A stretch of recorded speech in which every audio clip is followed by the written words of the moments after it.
નમસ્તે. આજે આપણે કૃષ્ણ ભગવાનને મનપસંદ એવી પંજરી બનાવીશું. એના માટે આપણે 1 કપ આખા ધાણા, અડધો કપ ખાંડ, 1 ચમચી સૂંઠ, 5થી 10 નંગ કાજુ બદામ, અડધો કપ કોપરાનું છીણ અને 1 ચમચી ખસખસ. સૌથી પહેલાં આપણે આખા ધાણાને 5 મિનિટ રોસ્ટ કરીશું. 5 મિનિટ થઈ ગઈ છે. તમે જોઈ શકો છો કે ધાણાનો કલર થોડો બદલાઈ ગયો છે. હવે આપણે એને એક મિક્સર બાઉલમાં લઈ અને ગ્રાઇન્ડ કરી લઈશું. સાથે આપણે ખાંડ, 1 ચમચી સૂંઠ, ડ્રાયફ્રૂટ અને થોડું કોપરાનું છીણ નાખીશું અને થોડું આપણે પછી નાખીશું.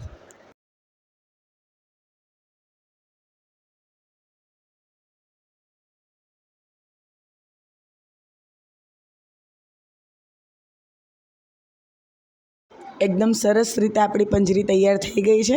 હવે આપણે એમાં થોડું કોપરાનું છીણ આપણે રાખ્યું હતું એ એડ કરીશું અને થોડી ખસખસ એડ કરીશું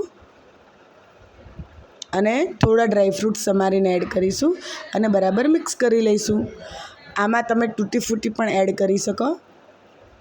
જન્માષ્ટમીના પ્રસાદ માટે આપણી પંજરી એકદમ સરસ તૈયાર થઈ ગઈ છે. હવે આપણે એને સર્વ કરી લઈશું.